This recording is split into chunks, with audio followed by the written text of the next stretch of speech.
Oke. Ya, halo, salam kenal teman-teman semua. Selamat siang buat teman-teman yang di Indonesia dan selamat pagi buat teman-teman yang di Finlandia. Kenalin dulu, nama aku Faya. Aku salah satu mahasiswa di University of Helsinki yang akan jadi moderator hari ini. Tema kita untuk webinar hari ini yaitu beasiswa S3 di Finlandia. Jadi di sini kita udah punya 3 pembicara, ada Kak David. Mungkin bisa halo-halo dulu Kak David. Kak David. Oke. Iya, Iya, mungkin halo Mbak Faya. sapa-sapa dikit ya. Terus berikutnya ada Kak Prima. Halo. Dan terakhir ada Kak Tito. Oh. Ya, oke. Kalau gitu kita bisa langsung mulai aja ke sesi yang pertama, yaitu dari Kak David Syambudi Bakroh tentang beasiswa LPDP. Nah, sebelumnya aku bakal ceritain sedikit tentang profilnya Kak David. Sekarang lagi menempuh program keilmuan PhD in Social Science, University of Helsinki, dan Topic Pension Fund. Terus riwayat pendidikannya itu dari 2014 ke 2016 itu Master of Public Policy di University of Tokyo, Japan. Dan di 2010 sampai 2011 itu Bachelor in Akuntansi di Politeknik State Finance of STAN. Tuh, terus saat ini kesibukannya lagi kuliah, tutor univ terbuka, dan juga dosen PKN STAN. Terus beberapa award and achievement yang udah pernah didapat sebelumnya itu saat ini dari sejak 2019 itu PhD Indonesia Endowment Fund for Education dari LPDP, terus tahun 2018 ada Liaison Officer IMF WWP Annual Meeting in Bali, and then 2018 ada invited speaker di World Bank Law PDR. Gitu sih. Mungkin bisa selanjutnya aku serahin ke Kak David untuk mulai presentasinya. Baik, terima kasih Mbak Faya. Assalamualaikum warahmatullahi wabarakatuh. Selamat siang, salam sejahtera buat kita semua. Pertama-tama saya mengucapkan terima kasih kepada Ketua PPI Finlandia, Mas Prima Sanjaya, Mbak Faya selaku moderator, Mas Tito sebagai narasumber yang lain. Terima kasih Bapak Ibu, Mas-Mas, adik-adik sekalian. Saya dipanggil David ya, jadi nanti tolong panggil saya David. Saya sudah menyiapkan slide di sini.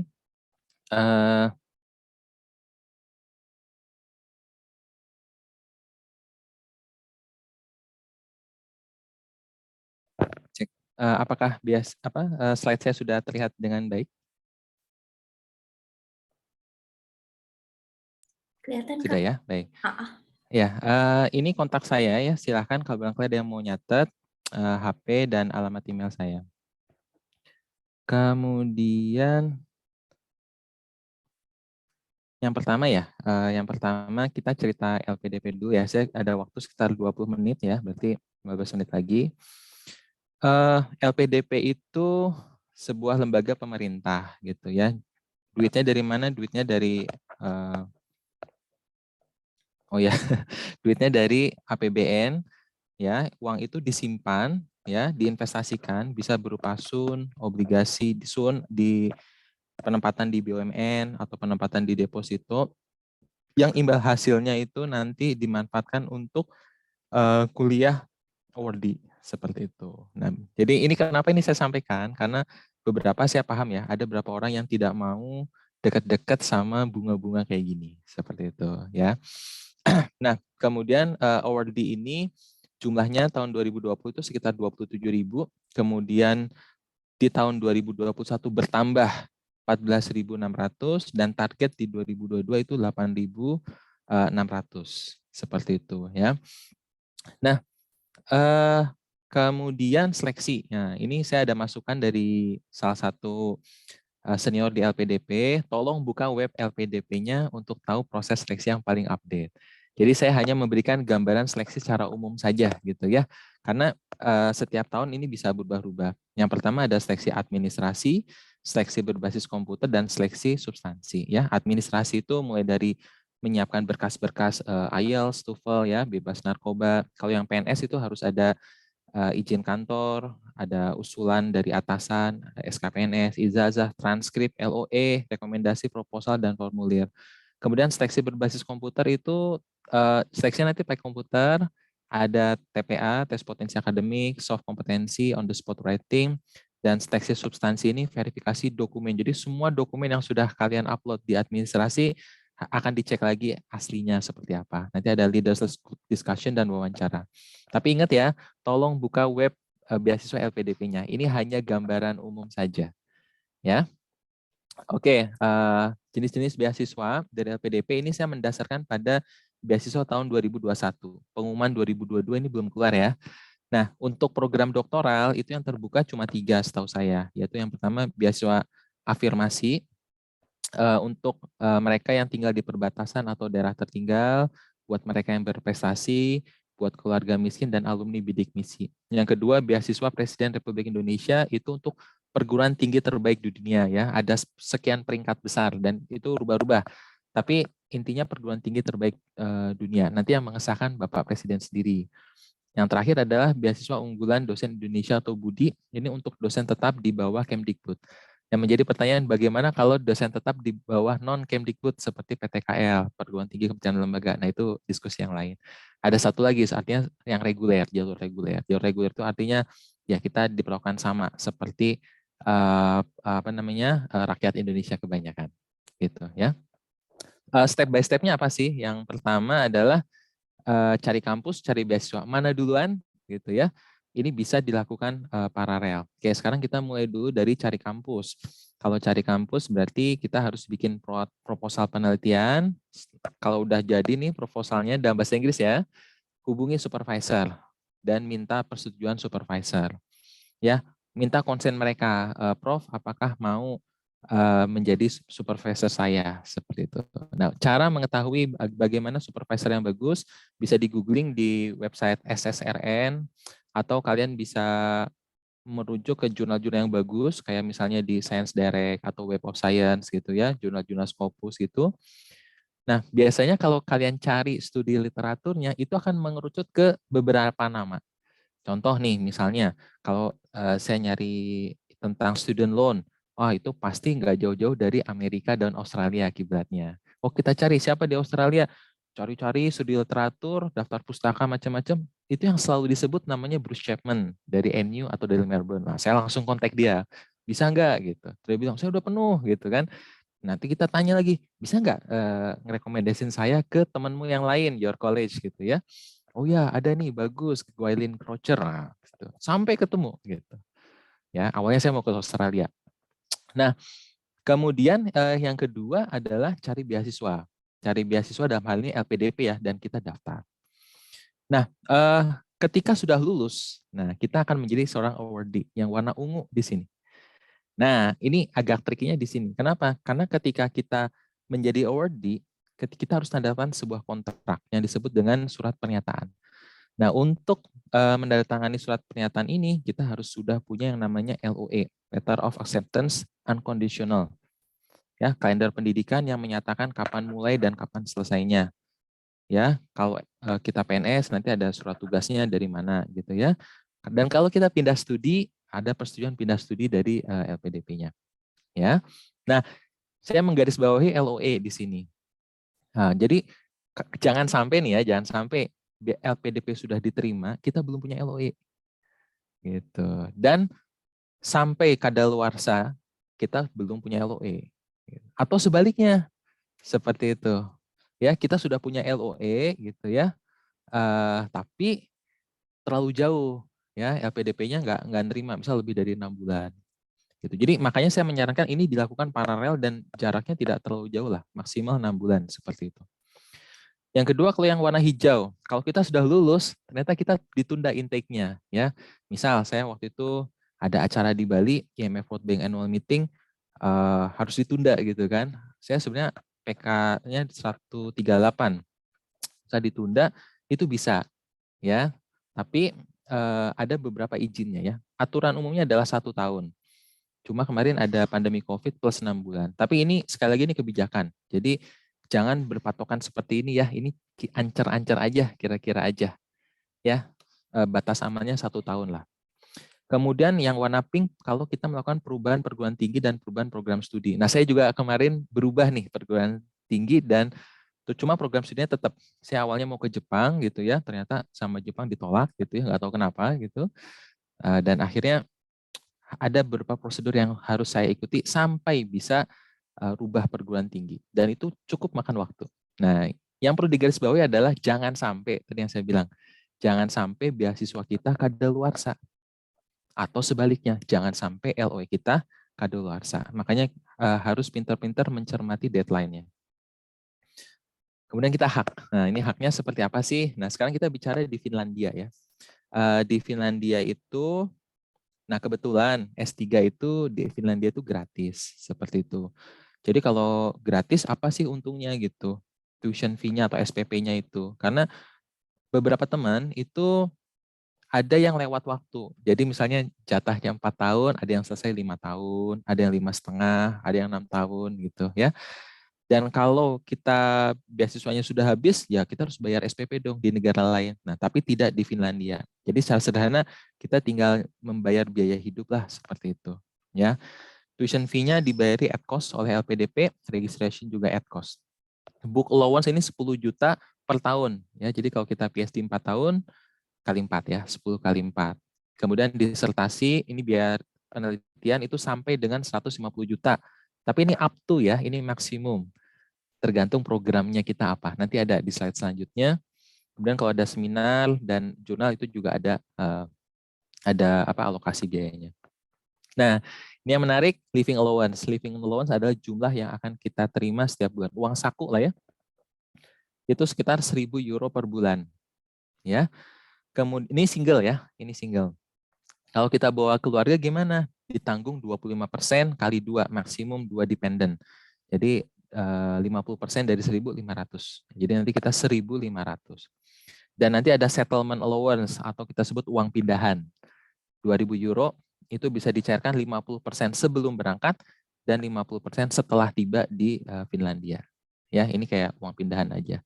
Visa at cost seperti itu dan asuransi kesehatan kurang lebih 29 juta per tahun. Tapi ini angkanya rubah-rubah nih. Jadi untuk asuransi kesehatan ini setahu saya rubah-rubah. Jadi tolong diperhatikan. Ya, nah ini asuransi kesehatan agak menarik. Kenapa? Karena kalau mahasiswa master S2 itu diperlakukan sebagai student, ya. Tapi kalau PhD kita diperlakukan sebagai workers, pekerja, gitu ya. Jadi sebenarnya kita tidak wajib untuk punya asuransi, ya, karena dianggap asuransi kita dibayarin sama kantor atau sama kampus, kayak gitu. Ya, ini tricky juga sih ya, karena jangan sampai kita nggak punya asuransi hidup di sana. Ya, jadi tolong diperhatikan masalah asuransi ini. Oh, dan ada namanya insentif kelulusan. Jadi kalau kita selesai lebih cepat dari 4 tahun, ya misal kita 3 tahun udah selesai, nah kita berhak mendapat insentif 50% dari living allowance ya. Berarti 50% dikali 1.000 euro dikali 12 bulan. Seperti itu ya. Jarang sih, tapi ada pembimbing saya kemarin ada orang Singapura selesai 3,5 tahun gitu ya. Ada sih, tapi jarang banget ya. Kemudian, nah ini kenapa saya ngomongin living allowance saya kaitkan dengan resident permit gitu. Resident permit itu kasarnya kayak KTP lah gitu ya. Kalau visa itu kan temporary cuma 90 hari. Lebih dari itu kita perlu namanya resident permit seperti itu ya, izin tinggal. Nah, kita harus ngajuin aplikasi. Bayar harganya 450 euro pada saat pengajuan dan berlaku maksimum 2 tahun. Seperti itu ya, 2 tahun. Jadi resident permit ada yang A, ada yang B. Kalau yang A, saya kemarin dapat A itu langsung 2 tahun.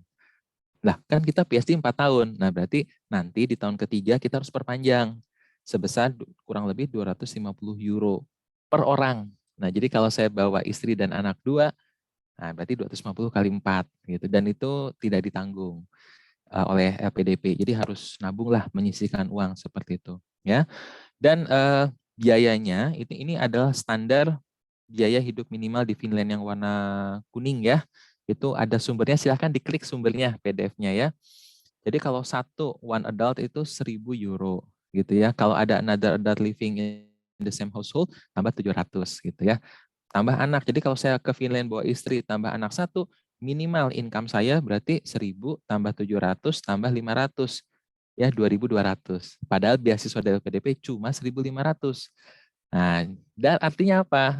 Ada kemungkinan ya resident permit atau izin tinggal untuk istri dan anak kita tidak keluar karena dianggap income kita tidak mencukupi. Gitu. Tapi ini tidak mesti seperti itu ya. Nanti ada banyak dokumen pendukung, ada banyak proses. Cuma ini buat kalian ini aja deh, apa namanya, notice aja ya. Seperti ini kondisinya.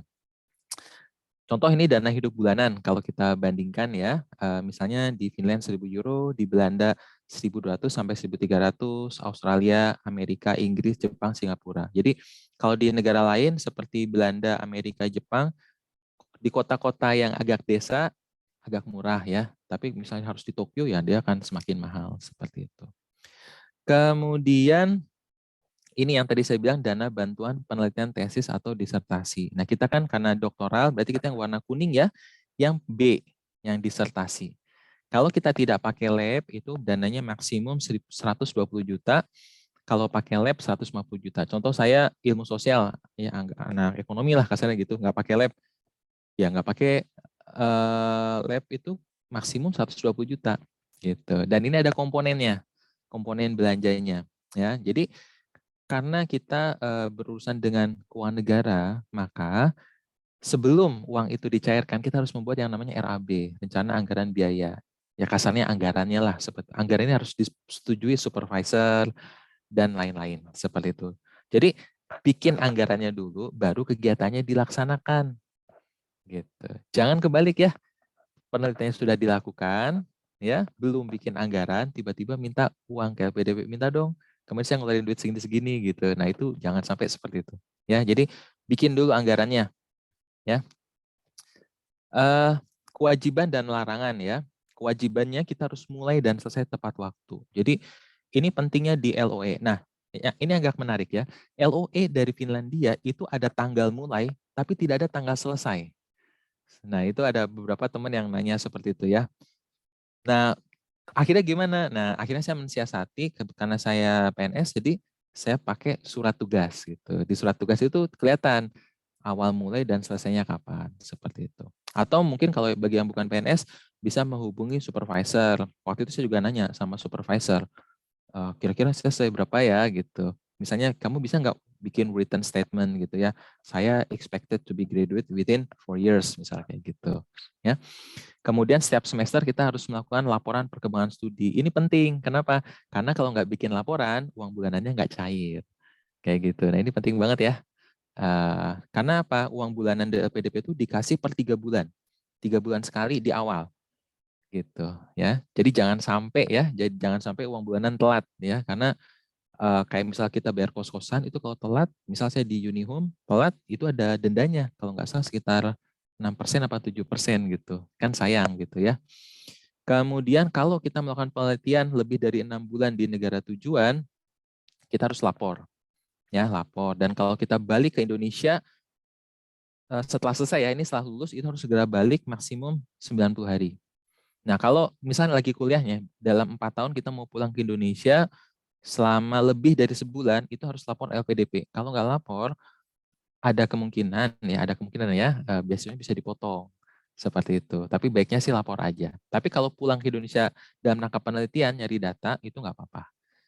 Dan kita ada kewajiban berkontribusi pada negeri 2N+1. Jadi kalau sekolah 4 tahun ya berarti 2 kali 4 tambah 1. 9 tahun mengabdi di Indonesia untuk negeri. Larangannya kita nggak boleh double funding, nggak boleh part-time, ya kecuali ya yang dikecualikan exclude part of our study ya. Kita nggak boleh ngambil kelas eksekutif, karyawan, jarak jauh, akhir pekan ya. Kita juga nggak boleh mundurkan diri saat lulus seleksi substansi. Kan tadi seksi 3 ya, administrasi, substansi, wawancara. Nah, saya waktu itu pernah mengundurkan di tahap substansi seperti itu. Waktu itu saya masih batch 4, PK4. Saya pernah. Tapi mundurnya karena alasan benar ya, alasan negara. Kemudian nggak boleh pindah ke warga negaraan. Ya. Saya juga bicara tentang perpanjangan masa studi dan cuti akademik. Tadi yang saya bilang jatah beasiswanya 4 tahun, tapi belum selesai nih. Nah, kita mau perpanjangan masa studi. Bisa nggak sih? Bisa. Syaratnya apa aja? Ini syaratnya. Tapi kurang lebih LPDP itu cuma boleh maksimum sampai 6 bulan. Ya, jadi 4,5 tahun in total. Ya, tolong saya dikoreksi kalau saya salah seperti itu ya. Cuti juga boleh, itu kalau sakit, ada keadaan darurat, hamil, ataupun tugas negara seperti itu. Nah, ini terkait COVID-19 ya, biaya apa saja sih yang di-cover? Misal kita swab PCR, kita harus berangkat ke Helsinki nih, nah, harus pakai PCR, waktu itu harganya misal 1 juta, nah itu bisa di-reimburse, bisa diganti dengan menggunakan komponen dana darurat. Ya, biaya vaksinasi dan dana karantina juga. Nah, ini dana karantina menarik ya. Kemarin ada pengumuman dari LPDP, kalau karantinanya itu antar waktu ya, misalnya pertengahan Desember sampai pertengahan Januari, nah itu nggak bisa di-cover itu. Ya, jadi harus segera diajukan lebih awal. Ya, jadi agak tolong dibaca lagi aturan mengenai dana karantina. Penundaan kuliah itu maksimal 1 tahun dan penyesuaian masa studi tadi yang saya bilang ya 4 tahun, kita extend itu maksimal 6 bulan dan cuti itu maksimal 6 bulan. Nah, ini terkait living allowance luar negeri. Nah, kita kan dokter mau apply sekolah di luar negeri gitu ya. Nah, berarti saya sebut living allowance LN, luar negeri. Kalau sejak awal kita di dalam negeri, nah saya per Januari saya juga masih di Indonesia, maka yang saya terima allowance 100% dalam negeri. Jadi cuma 4 juta terimanya. Kalau di Jogja kurang lebih 3,8 juta. Ya. Tapi kalau dari awal sudah berangkat ke Helsinki, Finlandia, terus pulang, ya entah karena alasan apa ya, karena major reason atau apa, maka kita terima cuma uang beasiswa dalam negeri yang tadi 4 juta tadi plus 30% luar negeri. Kenapa? Karena sebenarnya kan kita masih harus bayar kos-kosan di luar negeri dan lain-lain seperti itu. Terakhir, ini slide terakhir, ada pesan dari senior ya. Saya nggak sebutkan namanya, tapi mereka mengatakan S3 1.000 euro, kalau LPDP itu mepet-pet-pet, apalagi kalau bawa keluarga. Nah, jadi tolong ini bagi kita semua yang mau sekolah S3 dan bawa keluarga, tolong dipikirin lagi dengan beasiswa LPDP gitu ya. Ada beberapa teman yang menyarankan cari beasiswa kampus atau beasiswa yang lain. Cukup nggak cukup itu mungkin relatif gitu. Cuma jangan menjual mimpi. Nah, saya nggak mau menceritakan yang manis-manisnya aja gitu ya. Walaupun banyak sih teman-teman di sini yang survive LPDP, awarded dan bawa keluarga, survive semua banyak kayak gitu. Ya tapi kita harus terbuka ya apa adanya. Kemudian LPDP itu nggak seperti AS ya. Misal Australia, Award Scholarship itu sangat generous, sangat disupport gitu ya. Ini dibantuin, nyari kos-kosan dibantuin.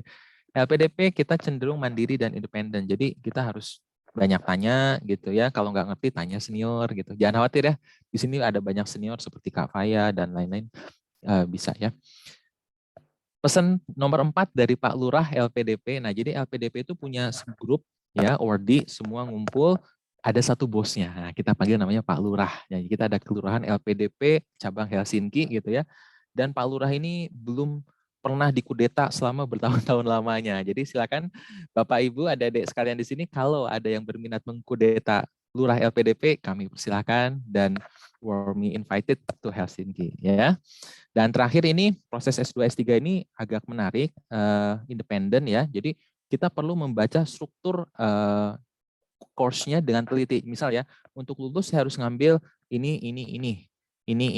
Mata kuliahnya apa aja, syaratnya apa aja, dan itu detail banget. Tolong dibaca bukunya. Nah, pengalaman teman-teman sudah dituangkan di buku Petualang Riset. Nah, ini yang nerbitin PPI Finlandia gitu. Silakan dibeli, klik ada linknya, donori ya. Nah, sekian sharing dari saya. Selamat siang. Wassalamualaikum warahmatullahi wabarakatuh. Ya, makasih banyak Kak David atas presentasinya. Banyak banget ya insight yang bisa kita dapat dari tentang pengalaman beasiswa LPDP di Finlandia ini. Karena Udah 20 menit, jadi kita langsung lanjut aja dulu ya ke narasumber berikutnya. Kalau misalkan kakak-kakak ada yang mau ditanya, bisa tanya via Q&A, terus nanti juga bisa dijawab sama Kak David via Q&A, atau nanti di terakhir setelah semua sesi pemaparan selesai juga bakal ada Q&A yang bareng-bareng sama semua narasumber gitu sih. Oke, kalau gitu selanjutnya kepada Kak Prima. Jadi aku bakal bacain sedikit profil tentang Kak Prima. Sekarang Kak Prima sedang menempuh PhD di Faculty of Medicine, Applied Tumor Genomics di University of Helsinki. Topiknya Machine Learning in Biomedicine. Riwayat pendidikannya S1 di Sistem Informasi di Universitas Ciputra dan S2 di Computer Science di Dongseo University Korea. Terus kesibukannya saat ini lagi persiapan publikasi conference, terus organisasi juga, ketua PPI, menikmati winter, terus beberapa award and achievement-nya ada Korean Government Scholarship Awardee, dan runner-up National Tennis Junior Championship. Wow, keren juga ya. Kalau gitu lanjut aja, langsung aku persilakan kepada Kak Prima. Terima kasih, Faya. Ntar aku share screen dulu ya. Oke, bentar.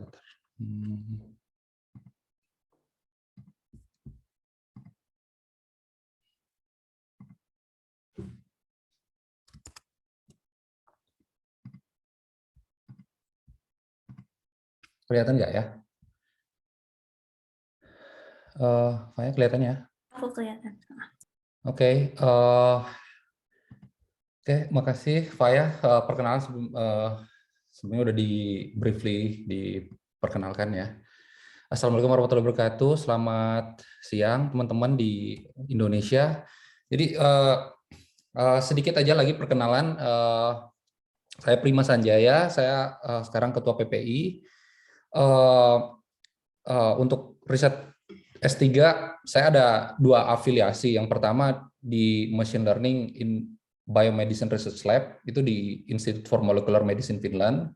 Terus yang afiliasi kedua itu di Applied Tumor Genomics Research Program Unit dari Doctoral Program Integrative Life Science Faculty of Medicine University of Finland, University of Helsinki di Finland. Nah, ini kenapa saya mention 2 afiliasi, karena nanti berhubungan dengan resource funding yang diterima sama doktoral program yang saya jalani di University of Helsinki, gitu ya. Oke. Jadi sebelum masuk saya jelasin dulu sedikit tentang overview itu funding PhD funding di University of Helsinki di Finland itu seperti apa. Jadi generalnya itu ada 2. Yang pertama itu funding dari research group. Nah, research group ini dari group leader atau supervisor dari laboratory. Nah, yang kedua itu dari university. Nah, university ini dari doctoral program. Jadi University of Helsinki ada sendiri untuk beasiswa per doctoral programnya. Nah, ini saya buat kayak diagram Venn gitu ya. Karena untuk mahasiswa untuk doktoral studi di sini tadi udah disebut sedikit sama Mas David, kita tidak diperlakukan sebagai mahasiswa atau student gitu ya. Jadi di sini sebagai researcher atau worker. Dan untuk fundingnya bisa dari salah satu, entah dari research group atau dari university gitu. Jadi kalau misalnya kita dapat, anggap aja misalnya kita pertama dapat dari research group, kemudian kita dapat university, maka yang dipakai fundingnya adalah dari university. Jadi research group tidak menggunakan funding dari research group untuk funding selama studi gitu ya. Tapi nanti saya jelaskan lebih detailnya. Oke. Oke, jadi ini general aja prosesnya. Kalau misalnya kita apply dari research group, ini cerita saya pribadi kemarin waktu apply gitu ya.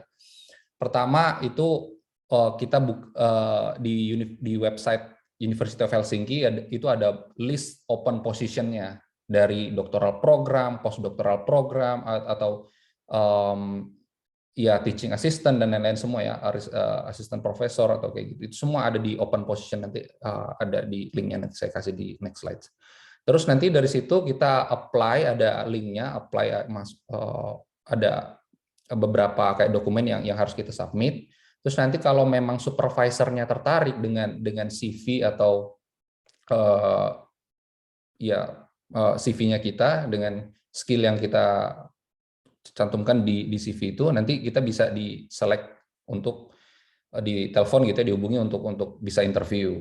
Nah, terus kita bisa kalau memang bisa diterima oleh prosesnya baik gitu, nanti bisa dapat offernya, terus kita bisa menerima offer itu dan bisa bekerja di lab gitu ya. Jadi ini overview aja sebenarnya prosesnya seperti apa. Nah, yang pertama open position tadi yang udah saya jelasin di awal.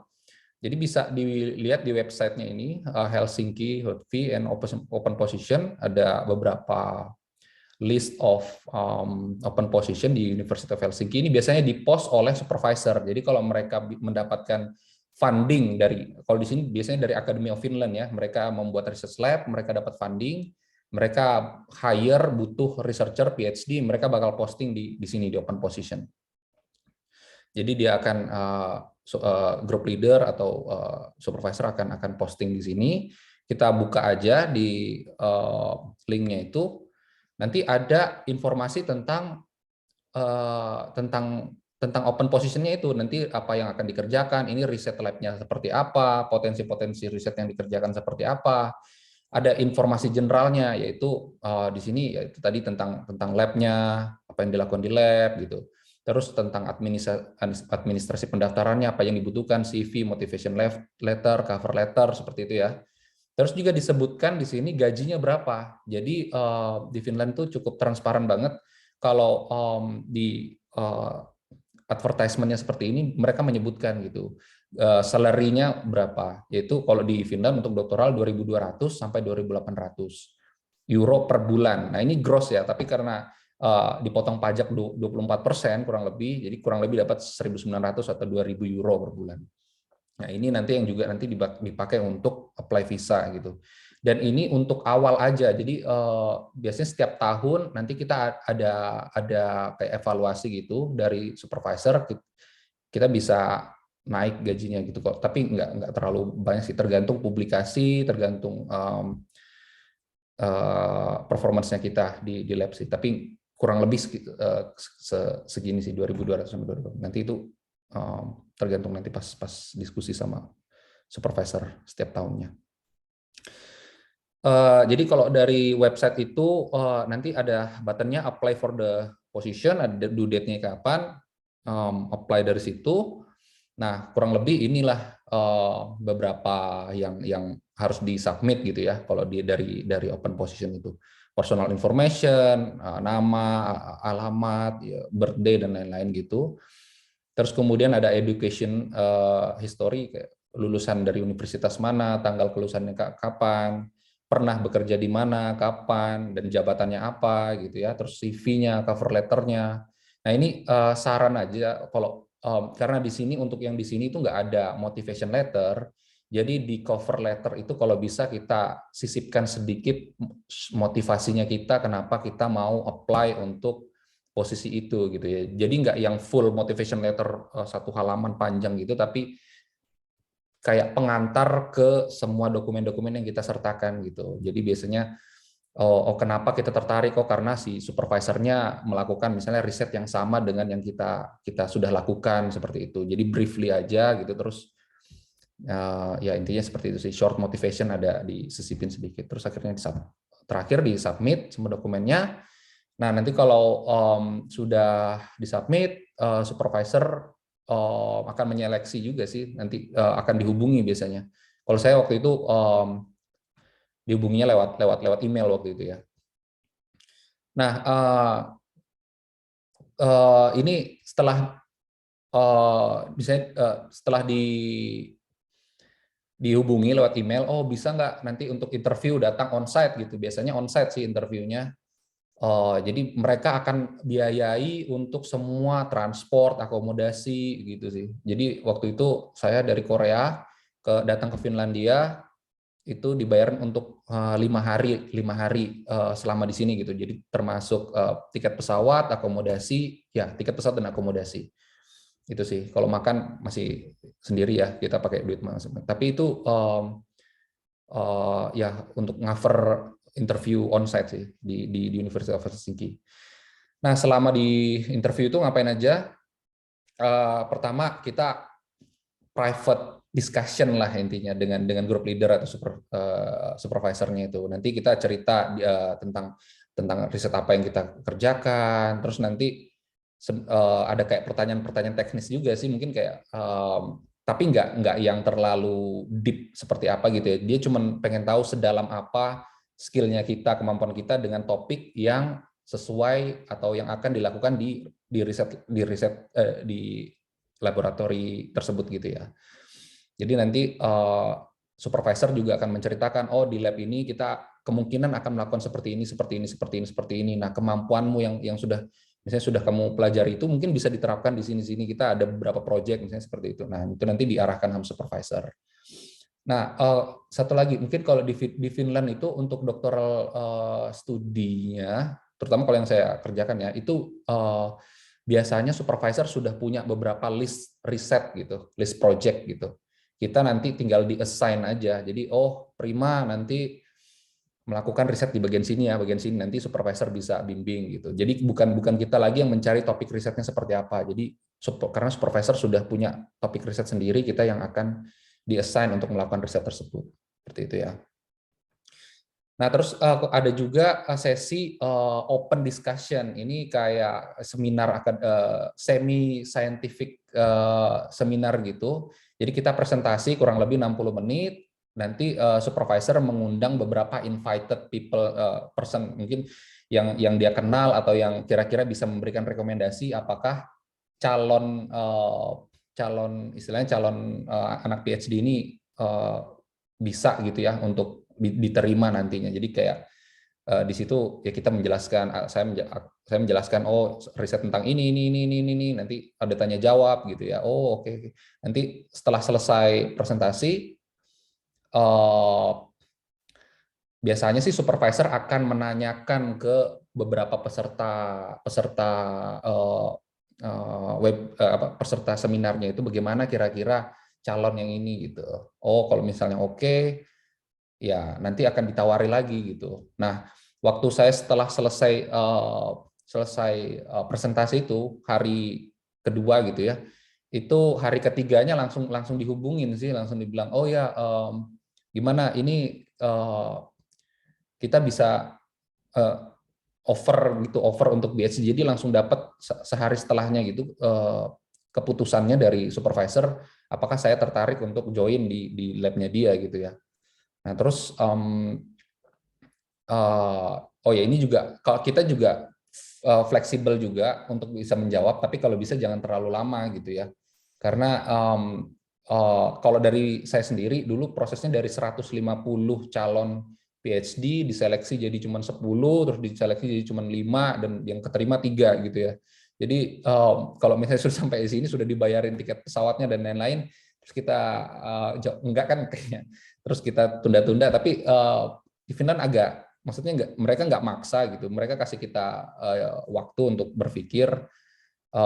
Tapi waktu itu saya berikan saya waktu dulu sebentar, beberapa 1 minggu atau berapa gitu, terus nanti saya jawab. Padahal sebenarnya dalam hati sudah oh ya ini udah bakal diambil gitu ya.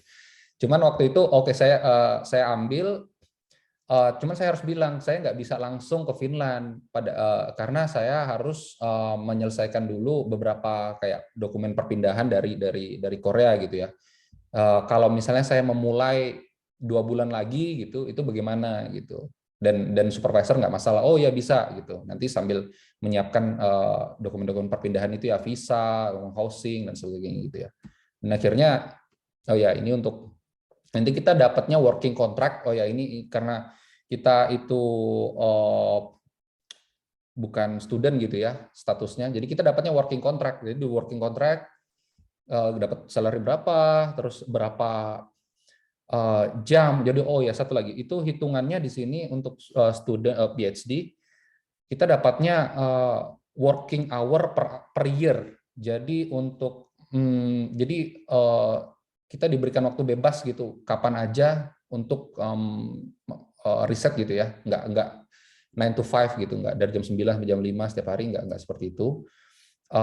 Tapi diberikan waktu pokoknya 1000 kalau nggak salah ya, aku lupa, kalau nggak salah 1649 hour kalau nggak salah per year. Jadi tapi kalau dibagi kurang lebih ya, hari di dalam 1 tahun dapatnya kurang lebih sih 7 jam juga sih, 7 jam 6 jam sehari gitu. Dan itu juga ada spare libur summer dan libur winter gitu ya. Jadi masih ini. Terus untuk apply visa itu nanti working contract ini dipakai untuk oh ya, jadi untuk yang dari supervisor kita cuma menerima working contract saja. Nah, tapi untuk mengapply visa itu kan kita tidak hanya working contract, ada juga untuk residence permit ini butuh housing, ada ya common visa application, paspor dan lain-lain sebagainya gitu ya. Itu bisa dilihat di Interfinland. Kalau untuk housing ada instruksinya di sini. Nah, akhirnya sampailah di Finland, tapi ketika kita sampai di Finland, ini perlu dicatat, ini kita bukan menjadi belum menjadi student University of Helsinki. Jadi saya masih afiliasinya dengan Institute for Molecular Medicine Finland. Saya hanya mendapatkan working contract, tapi belum mendapatkan doctoral program. Jadi kita dikasih waktu selama 6 bulan itu ya melakukan riset awal di laboratorium. Tapi kita harus mempersiapkan study right application dan research plan untuk aplikasi doctoral program di university. Ya itu dipilih aja sih mau university yang mana. Cuman kalau karena afiliasinya FIMIN dengan University of Helsinki, jadi saya apply-nya ke University of Helsinki. Jadi dibedakan ya. Jadi working-nya itu kita di lab, sama study right ini beda lagi gitu. Jadi study right itu ya haknya kita untuk melakukan doctoral program seperti itu ya. Nah, ini akhirnya lewat jalur lah yang kedua. Kalau setelah kita mendapatkan working ini fundingnya tadi dari lab gitu ya. Kita kemudian meng-apply untuk study right untuk doctoral program. Nah, ini ada prosesnya nih untuk mendapatkan study right dan funding application. Pertama, kita cek doctoral program admission di University of Helsinki. Terus ada periodenya untuk Februari itu cuman kita cuma bisa apply untuk study right doang. Jadi kita nggak bisa dapat funded position. Tapi yang di September itu ada namanya ya study right dan full funded position untuk 4 tahun. Gitu. Nah, kalau untuk yang Februari, kalau misalnya Februari kita dapat get study right doang. Kalau yang misalnya kita apply untuk funded position, nanti berkas-berkasnya kita diseleksi apakah layak gitu ya untuk dilakukan interview nanti dari pihak university. Kalau memang kita dapat, ya nanti di final decision-nya kita dapat cuman study right aja atau study right dan funded position seperti itu. Jadi ini overview aja. Sedikit ya lanjutan. Jadi ini belum selesai ya. Jadi dari sini belum selesai nih. Ini kita baru di research lab doang. Jadi next-nya apply untuk doctoral program. Nah, untuk apply doctoral program, ini ada listnya. Kalau di University of Helsinki ada listnya di sini, doctoral program apa aja, sama dokumen-dokumennya yang diperlukan apa aja. Nah, disinilah baru kita apply, kita butuh yang namanya IELTS, TOEFL, terus misalnya transcript and degree certificate. Nah, ini di sesi yang minggu lalu juga udah dijelaskan sama master ya, kurang lebih sama sih. Jadi IELTS, TOEFL, terus transkripnya harus distempel dari official dan lain-lain itu sebenarnya sama. Cuman bedanya kalau di doctoral degree itu ada research proposal, study plan, supervision agreement, thesis committees agreement, sama terakhir sih CV sih untuk ya tetap CV ya. Intinya untuk overview pribadinya, personal kita ya untuk ininya, personal information-nya, kualifikasi juga. Nah, sedikit mungkin tentang research proposal ini juga ada di websitenya University of Helsinki, bisa dibaca sebenarnya research proposalnya apa aja. Di sana detail tuh. Jadi kurang lebih research proposalnya itu mereka sudah bagi section kurang lebih kurang lebih aku lupa, tapi detailnya ada di websitenya, bisa dicek. Itu misalnya untuk background atau literature review gitu ya, itu 4 paragraf, jadi 3.500 kata, jadi 4 paragraf. Terus rationale, maksudnya kayak apa ya, seberapa rasional riset ini bisa dilakukan seperti itu ya. Itu juga ada evidence-nya, itu kurang lebih 3 paragraf. Terus apa saja yang mau dilakukan, kayak metodenya seperti apa, datanya seperti apa, itu ada juga dibatasi kayak 3 paragraf, 4 paragraf gitu. Jadi nanti jadilah satu research plan kurang lebih mungkin sekitar 2 halaman atau 3, ya 2 halaman gitu ya, kurang lebih 2 halaman. Tapi itu precise banget, itu benar-benar dikompres banget itu. Tapi itu nanti dibantu sama supervisor karena itu kan projectnya supervisor juga. Jadi kita akan dibantu sama supervisor. Kira-kira ini ke sini gitu. Nah, terus study plan. Kalau study plan ini kursus-kursus apa aja yang kita akan ambil di doctoral program itu. Karena di doctoral program kan ada beberapa kursus yang kita mau ambil apa aja, berapa credits. Kalau untuk doctoral program ada 40 credits. Jadi kita harus kira-kira pilihlah di awal, oh saya mau ambil ini gitu di study plan itu. Supervision agreement ini tanda tangan, intinya sama supervisor istilahnya bersedia untuk mensupervisi kita selama program studi seperti itu. Nah, thesis committee agreement ini saya baru tahu juga. Jadi thesis committee agreement ini nanti supervisor akan mencari satu kayak profesor dari luar university, satu dari yang beda mungkin beda research program gitu ya, untuk memastikan progres tesisnya kita ini berjalan dengan baik. Nah, karena di level doctoral degree kadang-kadang PhD studentnya dengan supervisornya kadang-kadang ada crash gitu ya. Si supervisornya bilang, oh harusnya begini, tapi yang kita yang melakukan misalnya, oh nggak bisa profesor, misalnya harusnya ini sudah dilakukan begini, tapi ini nggak bisa, ini ada crash kadang beberapa. Jadi harus ada yang memonitor progres tesisnya anak-anak PhD ini tetap berjalan lancar, bahkan kadang menjadi penengah gitu antara supervisor dan PhD studentnya gitu ya. Intinya ini tesis committee untuk memastikan kalau anak student ini bisa lulus lah intinya gitu. Dan progresnya selama 4 tahun itu berjalan dengan baik. Dan ini setiap tahun akan ada annual meeting gitu ya. Mereka akan kayak menanyai kita progresnya bagaimana, dan dia tanya nanti bagaimana kamu dengan supervisor kerjanya selama ini, bagaimana gini gitu. Dan itu dirahasiakan ya sama supervisor. Jadi itu cuma kita doang gitu. Nanti ya itu intinya buat bahan diskusinya mereka untuk memastikan kalau kita bisa menyelesaikan studi dengan baik gitu ya.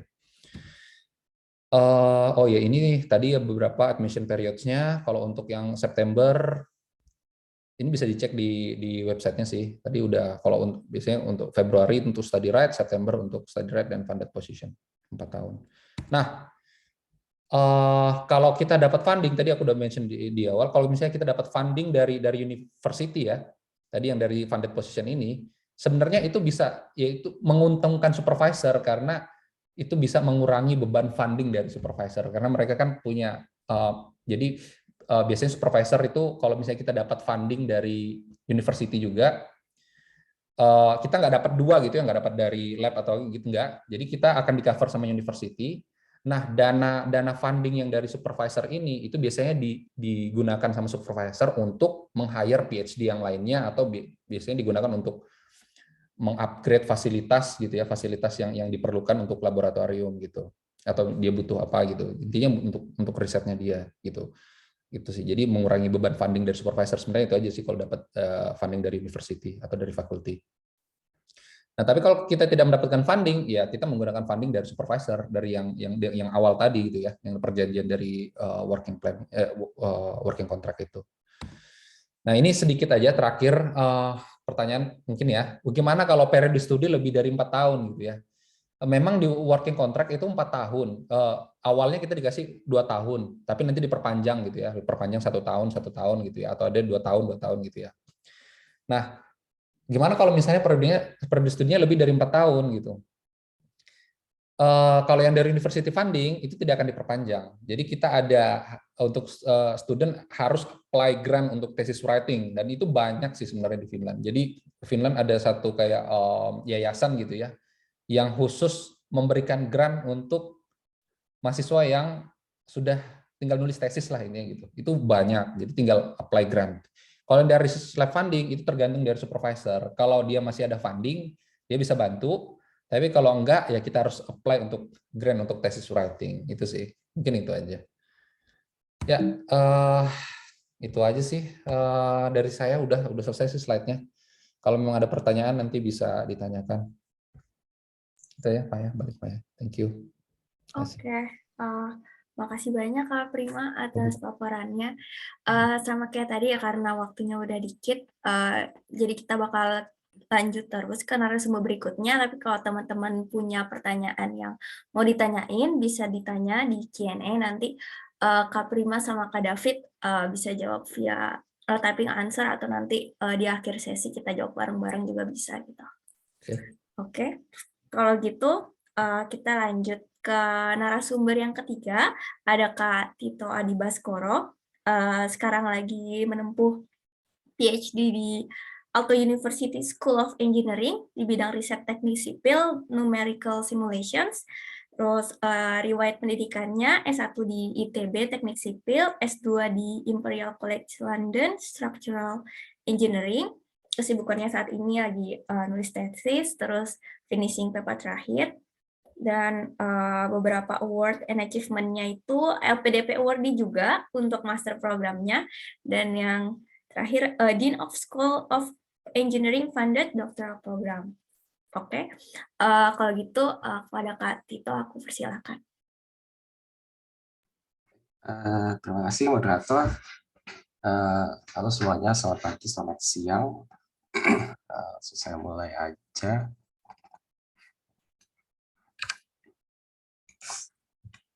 Oke, jadi PhD saya itu supaya sama kayak sebelumnya itu ya, funded by university in a way. Saya di PhD by project karena saya di hire waktu itu untuk project ya. Sekarang saya S3 di Aalto University, bagian dari Fire Safety Engineering Team. Nah, kalau lihat dari background-nya, saya satunya teknik sipil, S2-nya Structural Engineering, jadi mungkin bidangnya agak nggak nyambung ya. Cuman emang karena di Finland itu salah satu negara yang multidisiplinarinya itu cukup kencang. Saya sebelumnya kalau lihat di UK atau saya pernah lama di Luxembourg, itu dua-duanya nggak seperti itu culture-nya. Kalau di Finland cukup kencang multidisiplinarinya. Jadi saya yang background-nya ini teknik sipil struktur, bagian dari fire safety engineering, membernya sendiri juga ada yang dari teknik sipil, ada yang dari teknik mesin, ada yang kimia murni, ada yang teknik kimia, dan mereka ngerjainnya hal-hal ya bedanya bisa cukup jauh gitu. Ada yang di bidang eksperimental, ada yang juga di bidang numerikal. Jadi ada yang ngerjain simulasi di komputer, ada yang kerjaannya nge-lab setiap hari. Terus saya pakai teknologi simulasi yang dimiliki oleh geotechnical engineering. Jadi ini udah campur ke sana kemari. Ya, ini cukup menarik lah. Jadi teman-teman kalau dapat S3 di Finlandia bidangnya apa, misalnya matematika gitu. Well, ketika sampai sini di-prepare aja gitu untuk nanti ada bahasan ke mana, bahasan ke kimia, bahasan ke biologi. Jadi ya dicek-cek lagi materi-materinya pas SMA. Kalau saya diskusi soal kimia itu mostly ilmu SMA sih yang menopang untuk diskusi dengan researcher lain gitu. Dan kalau untuk surface level ya cukup lah untuk ngerti apa yang mereka kerjakan ya, plus some lah, plus kita baca papernya mereka atau kita baca paper sebelumnya oleh research team ini gitu. Cuman ya itu sih message-nya adalah nggak melulu di satu bidang gitu, tapi harus multidisciplinary lah. Nah, kalau dari fundingnya itu saya awalnya dapat funding dari project. Jadi saya di hire itu untuk project namanya Visama, Fire Safe Materials by Process Modeling. Itu principal investigatornya ya supervisor saya. Itu project ini sebenarnya konsorsium antara Aalto University dan VTT Technical Research. Pendanaan project ini dari Academy of Finland. Kemudian skemanya ini adalah saya dapat skema employment dan project ini membayar S3 saya selama 3 tahun. Nah, habis itu untuk yang tahun terakhir ini saya dapat dari Dean of Aalto School of Engineering. Skemanya juga tetap employment selama 1 tahun dari sisanya. Nah, habis itu untuk aplikasi posisi student seperti yang tadi dijelasin sama Prima, itu apply-nya setelah sampai sini. Jadi saya awalnya di-hire sebagai ya researcher gitu. Habis itu baru apply untuk study rate-nya. Nah, cuman bedanya kalau saya tuh study rate-nya itu agak proses aplikasinya agak formalitas sih, malah cenderung agak hindrance. Kalau sekarang orang-orang nyampe sini, mereka udah langsung ambil kelas, habis itu apply study rate-nya belakangan supaya cepat selesai gitu. Prosesnya sih sama kayak yang dibilang Pas Prima sebelumnya, cuman bedanya kalau saya ya karena formalitas gitu, jadi pokoknya bikin yang penting decent gitu supaya diarsip gitu. Oh ya ini nggak hancur-hancur amat gitu tapi ya decent lah gitu, pantas lah. Nah, habis itu ya saya nulis research proposal, study plan dan segala macam. Ya udah habis itu disubmit, ya udah habis itu dapat status posisi student. Habis itu ya baru sebagai PhD candidate gitu, PhD student. Nah, kalau sekarang saya ke ini ya untuk hunting posisi S3. Jadi kalau S3 itu di Eropa mostly sih dianggapnya sebagai employee, sebagai pekerja. Ada skema-skema lain tentunya, misalkan skema self-funded atau bahkan di Finland sendiri juga bisa apply ke funding body, habis itu funding body-nya yang ngasih ibaratnya ngasih gaji kita atau living allowance kita langsung ke rekening kita, habis itu kita ke Aalto itu sebagai visiting researcher aja gitu. Cuman umumnya kalau di Eropa sih posisi S3 diangkat sebagai employment. Nah, cuman kalau di Finland itu mungkin employment bintang ya, karena kalau dari residence permit-nya, dia residence permit-nya scientific researcher. Kalau untuk worker itu ada lagi. Nah, jadi implikasinya kalau misalkan teman-teman ada yang udah S3, udah mulai S3 di Finland, terus dapat kerjaan part-time di industri. Nah, residence permit untuk scientific researcher-nya itu nggak bisa dipakai lagi, karena syaratnya adalah harus full-time researcher. Jadi kalau misalnya mau dapat kerja part-time di sini, maka dari kantornya harus bisa ngasih sponsorship untuk izin tinggal. Jadi izin tinggal dipakai adalah izin tinggal worker. Nah, kalau misalnya part-time kan gajinya jadi cuma setengah tuh. Nah, itu jadi agak-agak tricky sih. Cuman saya teman kantor ada sih yang bisa kayak gitu. Jadi ya itu aja sih implikasinya. Nah, sekarang kalau misalnya pakai skema funding yang lain, apakah itu jadi bukan employee, apakah jadi student, itu tergantung perspektif sih.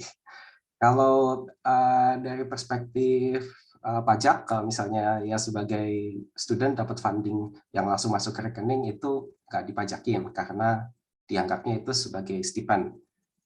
Cuman tetap nanti nambah bayar insurance. Nah, itu juga jadi praktis kayak dipajakin juga sih, jadi bayar insurance dan pension.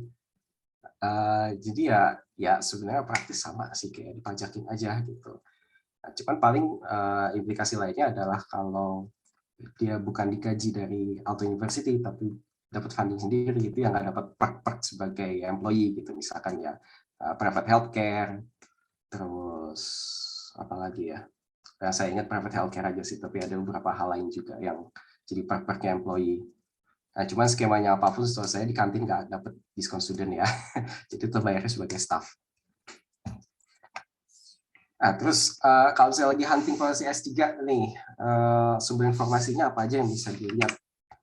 Karena di Eropa ini umumnya S3 dianggap sebagai employment, yang bisa dimonitor adalah website lowongan kerja. Karena lowongan S3 itu suka nyampur dengan lowongan kerja industri. Jadi pastikan itu dimonitor juga. Habis itu website yang khusus mengadvertise posisi akademia. Habis itu tentunya halaman lowongan universitas sendiri, seperti yang tadi Mas Prima tunjukin untuk University of Helsinki. Habis itu mungkin terakhir Google Search yang cleverly written lah. Jadi nggak cuman PhD position in Finland itu. Terus saya kasih lihat ada pemanfaatan Google Search yang cukup menarik gitu. Dan pastikan juga browsing, lihat-lihat apa aja sih kira-kira kebutuhan dokumennya, dan pastikan itu sudah hampir lengkap lah sebelum hunting posisi S3. Atau ya sambil hunting, sambil dilengkapi. Tapi kalau bisa, ketika kita lihat posisi ada yang open, itu dokumennya udah lengkap sehingga kita bisa langsung submit, move on, lihat lowongan yang lain, apply lagi. Mungkin salah satu contohnya tuh untuk bahasa Inggris ya, untuk TOEFL atau IELTS. Mungkin kalau yang udah S2 pakai in English gitu ya, itu nggak usah. At least kalau di Aalto atau di Finland nggak usah. Cuman ada juga yang mungkin tetap perlu. Saya waktu itu sih ambil tes TOEFL lagi anyway gitu. Ya skornya nggak usah bagus-bagus amat, yang penting cukup. Yang penting ada gitu. Kan itu validnya selama 2 tahun ya. Jadi cukup lah ambil tes TOEFL sekali, habis itu selama 2 tahun kita bisa apply terus. Habis itu dari syarat-syarat yang diminta sama universitas, sama lowongan proyeknya lah, itu nggak harus 100% terpenuhi. Mungkin juga kalau di Finland khususnya karena dia multidisiplinary, jadi mintanya pasti akan banyak gitu. Dari semua disiplin yang ada itu diminta semua. Nah itu nggak perlu semuanya dipenuhi gitu. Waktu saya apply ini saya nggak semuanya terpenuhi, ada beberapa item yang saya nggak bisa sama sekali gitu. Dan saya ya ketika di interview ya bilang aja gitu, emang untuk yang ini nggak bisa gitu. Nah saya waktu di Luxembourg ketemu kandidat yang di shortlist itu posisinya di atas saya. Jadi dia ini posisi yang saya sekarang tempatin ini itu either PhD student atau postdoc. Nah cuman supervisor sebetulnya prefer postdoc. Jadi si orang yang saya ketemu di Luxembourg ini dia posisinya lebih atas karena dia apply-nya sebagai postdoc. Itu lebih parah lagi, malah syaratnya lebih banyak lagi yang nggak masuk. Cuman dia posisinya tetap lebih atas anyway gitu, dan untungnya dia nggak ambil karena timingnya nggak cocok buat dia, jadi saya yang dapat, alhamdulillah. Ya itu sih kalau untuk hunting posisi S3 ya. Terus ini salah satunya contoh website lowongan kerja. Ini ada di Glassdoor. Terus untuk posisi akademia, ini ada di Academic Positions. Terus ini untuk halaman lowongan universitas, ini contohnya di KTH di Sweden. Nah, terus ini salah satunya untuk Google Search.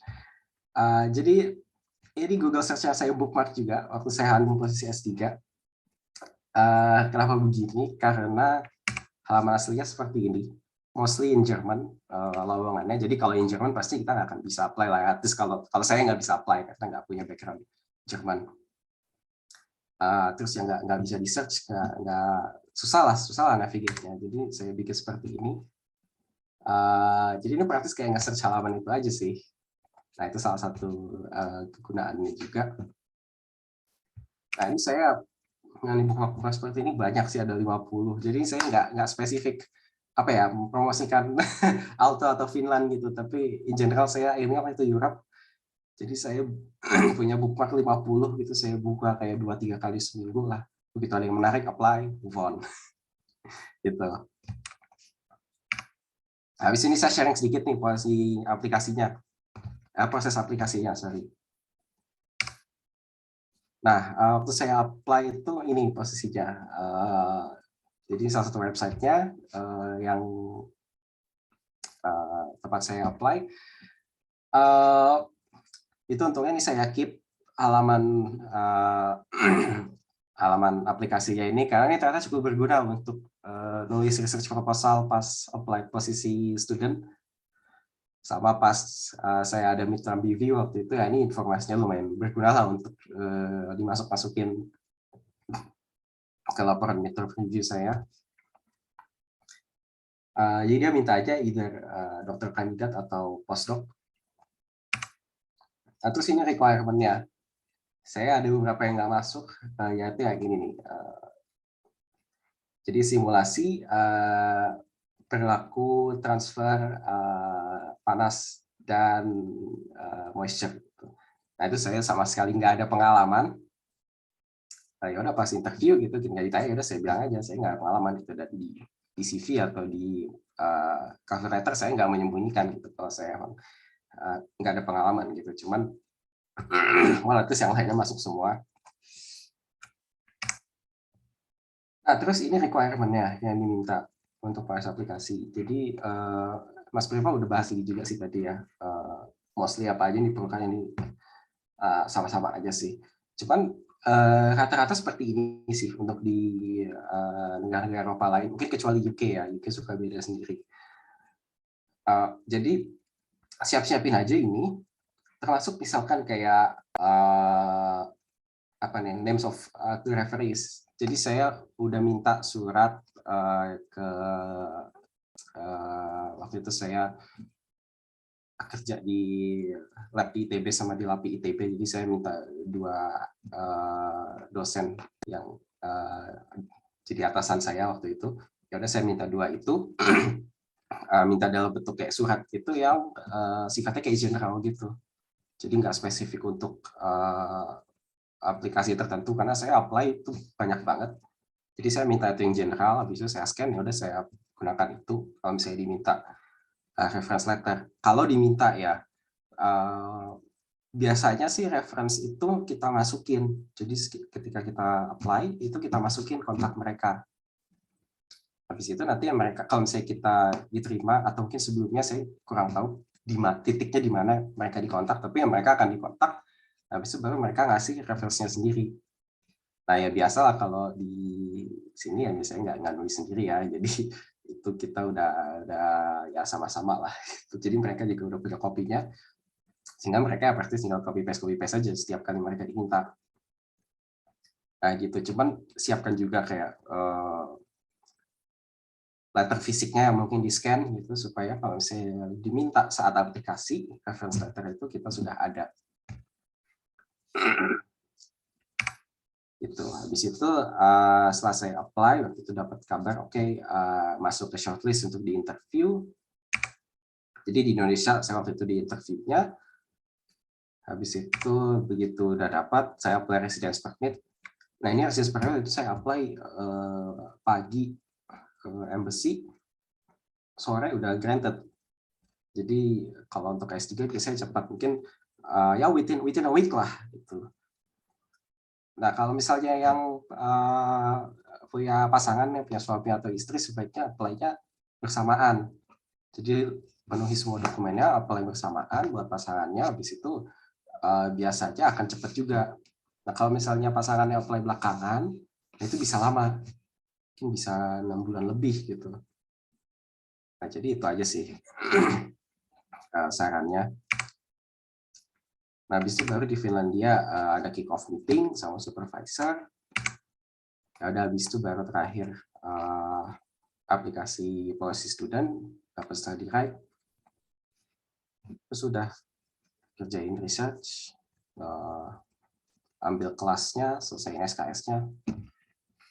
Udah smooth sailing from there. Not really smooth sailing, but yeah, you know. Oke, itu aja dari saya. Terima kasih atas perhatiannya. Oke, makasih juga Kak Tito atas paparannya, praktikal banget ya, bisa langsung diterapin gitu.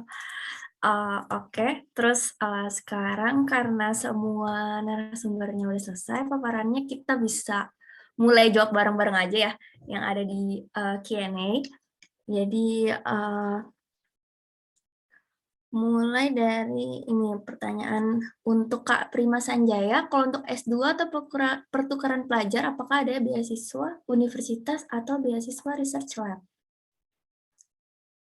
Oke. Untuk S2 ya, yang exchange ya. Kalau di institut saya sih belum pernah lihat ya ada yang student exchange dari maksudnya dibiayai oleh research lab gitu ya. Tapi kalau dibiayai oleh yang lain mungkin bisa ya, kayak Erasmus atau gimana. Yang ada adalah gini, jadi mereka masih master, sudah hampir menyelesaikan lagi proses tesisnya mereka, jadi sudah di semester akhir, mereka sudah menyelesaikan semua kreditnya mereka, terus sekarang mereka lagi menulis paper atau menulis tesis, terus internship di research lab. Nah itu banyak. Jadi kalau untuk kasusnya master yang yang internship di research lab gitu ya. Jadi dia dari master udah menyelesaikan studinya, research-nya, terus melakukan internship untuk menulis tesisnya. Nah, itu biasanya sih aku nggak tahu gimana prosesnya, tapi supervisor mungkin ada kontak dengan supervisor yang lain, apakah itu bisa. Kalau dari university yang lain bisa sih. Jadi misalnya Alto itu dari research groupku sempat ada yang internship dari Alto, tapi dia internshipnya di research labku, which is di University of Helsinki, itu bisa. Jadi mungkin tergantung ininya ya, supervisornya ya, gitu sih. Kalau yang dari exchange program student exchange, aku belum ada yang tahu sih. Itu kalau yang lain gimana? Kak Tito atau Kak David mungkin ada yang pernah dengar tentang S2 atau pertukaran pelajar? Saya belum. Okay. Walaupun memang di kos-kosan Unihome itu ada banyak anak exchange student ya, tapi saya nggak tahu infonya.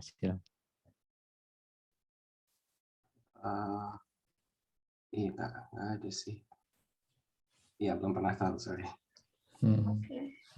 Sih. Aku sebagai anak S2 juga sebenarnya belum pernah dengar sih. Paling banter itu benar yang kata Kak Prima tadi, ketika lagi S2 terus internship di research group itu bisa. Itu apply ke salah satu profesor yang kita tertarik gitu untuk nanya ada open position atau enggak. Iya, dan itu banyak banget dan biasanya itu akan lanjut PhD-nya di research lab itu. Jadi dua mahasiswa, satunya perempuan, satunya laki-laki, ya orang di anak Alto gitu ya. Mereka internship di research labku, terus kemudian setelah lulus akhirnya jadi PhD-nya di University of Helsinki dan masuknya di research lab yang sekarang lagi aku ini. Jadi biasanya gitu dari internship gitu sih. Oke. Semoga menjawab ya untuk pertanyaan ini. Terus lanjut nih untuk ada Kak Prima lagi tentang yang 60 menit presentasi tadi. Tema risetnya apakah kita bawa sendiri sesuai dengan topik research group yang kita lamar atau udah ditentuin sebelumnya. Terus selain itu di Helsinki sendiri apakah ada open position yang kita bebas bawa tema riset sendiri? Saya tertarik untuk apply PhD in Communication Studies. Jadi kalau yang untuk presentasi 60 menit itu sebenarnya mungkin ya komposisinya gitu ya. Itu pertama mungkin 1 slide, 2 slide tentang perkenalan diri, terus mungkin ada beberapa tentang apa yang sudah kita kerjakan, riset kita apa yang sudah kita kerjakan gitu sih. Kalau related sama ininya, dia lebih baik kalau ada relatednya ya. Meskipun kalau yang saya kerjakan sendiri sebenarnya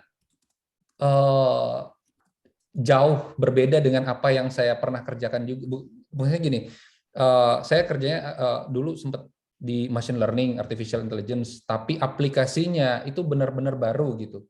Kalau yang di sebelumnya saya di image gitu ya, di gambar dan gambar gitu. Sekarang masuk benar-benar ke domain yang baru gitu. Tapi ya konteksnya kalau masih bersinggungan mungkin nggak masalah gitu ya. Tapi kalau benar-benar beda banget gitu, misalnya dari computer science terus ke marketing gitu kan beda banget ya. Ya itu mungkin sulit ya. Tapi kalau masih bersinggungan dan supervisor masih bilang kayaknya ini masih oke lah untuk mengerjakan project yang nanti disiapkan, mungkin masih oke sih. Itu sih. Terus tadi apa ya? Pertanyaan kedua apa ya?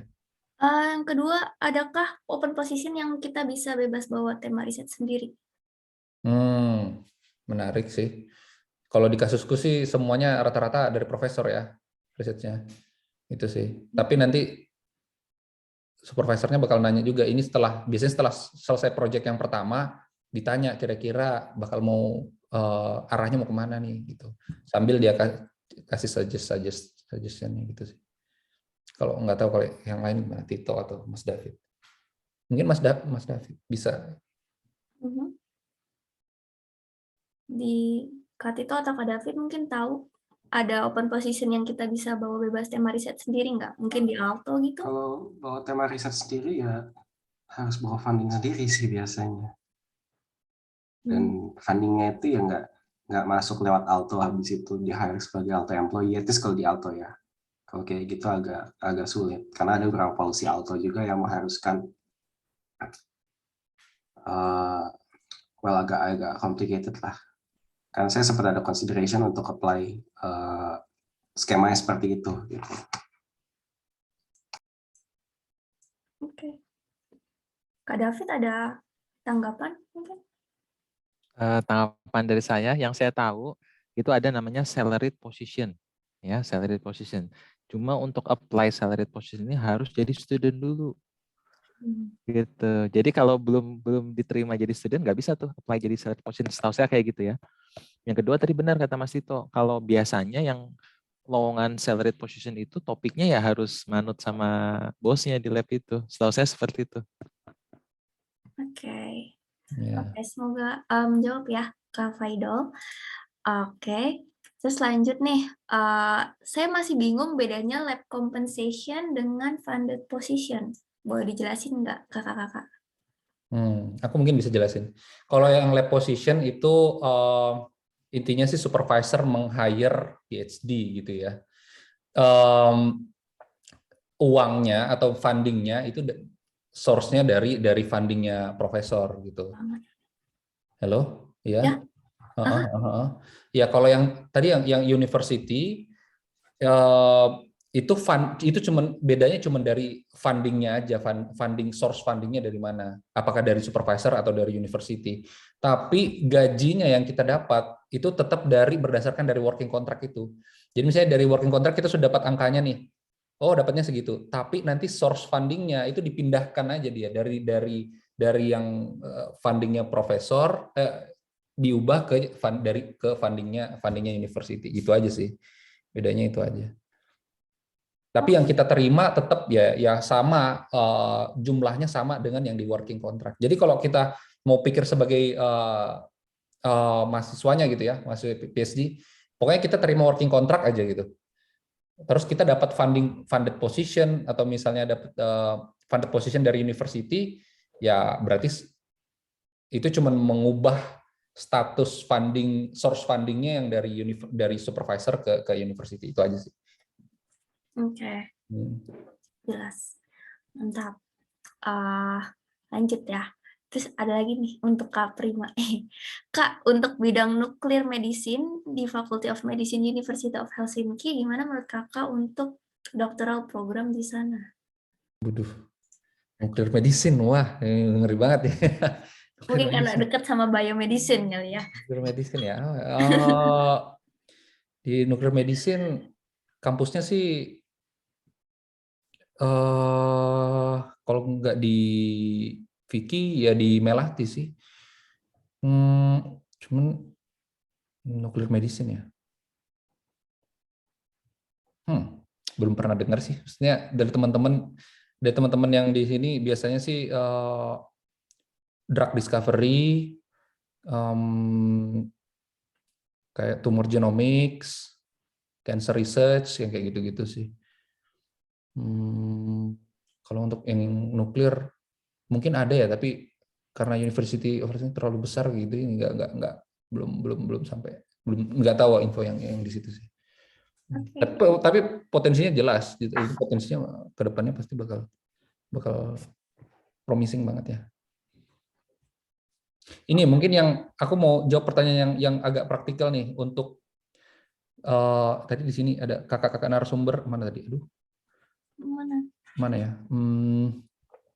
Untuk nyari supervisor katanya, itu gimana? Ada tips and triknya nggak? Karena katanya nyari supervisor tuh katanya mirip dengan cari jodoh. Ada tips and triknya nggak itu? Coba Tito mungkin bisa jawab. Boleh. Oke, jawab dulu yang sudah punya jodoh dan punya supervisor. Cuman kalau saya sih kayaknya nggak ngeliat sampai segitunya ya. Oke lah, ya kalau lebih cocok ya lebih enak lah karena kita kerja bareng selama 4 tahun dan kedepannya kalau mau stay di akademia ya akan tetap keep in touch gitu, stay in contact. Ya pasti ya idealnya seperti itulah. Cuman ya kalau misalnya ketemu yang ya ya susah juga sih, nggak bisa ya selalu yang dapat apa yang kita mau gitu. Tapi ya it's just 4 years. Deal with it mungkin. Prima. Yang jauh lebih bagus. Mas David dulu, Cok. Mas David gimana dulu? Tips and triknya buat atau nyari supervisor, katanya mirip dengan cari jodoh tuh. Gimana tuh, Mas? Oh ya, jadi gini.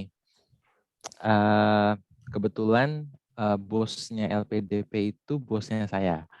Oke. Di kantor saya gitu ya. Jadi dia pesan kayak gini. Dia bilang, namanya Pak Rio ya. Pak Rio bilang kayak gini. Pit, yang penting supervisormu itu orang terbaik di bidangnya. Gitu ya. Itu kata policy maker ya. Tapi kalau kita sebagai mahasiswa biasanya kalau kita cari supervisor yang sangat sangat hebat, biasanya sibuk dan biasanya muridnya udah banyak kayak gitu, dan kita biasanya susah minta slot waktunya dia. Jadi itu challenge sih. Jadi kalau saran dari saya sih cari supervisor, cari yang agak tua, yang senior gitu. Contoh saya supervisor saya itu adalah head of research group kayak gitu. Jadi begitu kenal dia langsung kenalin ke ini dia ngalin itu. Jadi dia kayak bos gitu loh. Jadi begitu datang semua orang itu dengar omongannya dia seperti itu. Tapi nyari yang kayak gini susah. Jadi ya banyak berdoa kayak gitu. Kalau aku sih kemarin untuk nyari supervisor tuh agak ini sih. Maksudnya aku pengen nyari yang supervisor yang santai, maksudnya yang enak gitu ya. Tapi ya tentu yang ini yang bagus juga tentunya pasti ya. Yang kita juga pasti cari yang bagus. Tapi aku lebih nyari yang kira-kira orangnya nggak terlalu gimana ya. Maksudnya fleksibel tapi masih nggak yang kayak di forsir gitu harus ini keras gitu, nggak gitu sih. Dan rata-rata orang Finland di sini kan mereka cukup ini ya fleksibel gitu. Jadi ini banget sih, beruntung banget sih. Satu lagi sebenarnya pas proses interview itu sebenarnya kita ada waktu kita ngobrol dengan, jadi ada waktu sendiri ngobrol dengan peserta yang datang di seminar itu. Jadi supervisor saya keluar, dia keluar bilang ya kamu dikasih waktu kurang lebih 20 menit lah gitu kan. Jadi aku ngomong sendiri dengan peserta itu, di situ aku boleh tanya apa aja tentang supervisor. Jadi aku tanya dulu ke mereka, gimana supervisor ini tuh gimana menurut kalian, dia gimana ya cara, maksudnya kalau misalnya bekerja sama dia seperti apa, itu kita bisa tanyakan pas waktu selesai itu ya, selesai presentasi itu gitu. Jadi bukan cuma supervisor yang nanyain kita bagaimana ke ini, nanti kita juga bisa nanya ke peserta yang di seminar itu gimana kerja sama supervisor ini. Jadi kita dapat gambaran awal gitu, kayaknya sama ini sih asik gitu ya, oke lah, yaudah oke gitu. itu nggak masalah. Itu kalau di Finland gitu sih kemarin aku. Itu sih. Apalagi ya. Nice. Mungkin bisa ini nih Kak, pertanyaan. Kalau misalkan kita punya funding dari jalur external funding, apakah cara apply doctoral program di universitas di Finlandianya ada perbedaan gitu dari proses admission dan proses admission requirements-nya?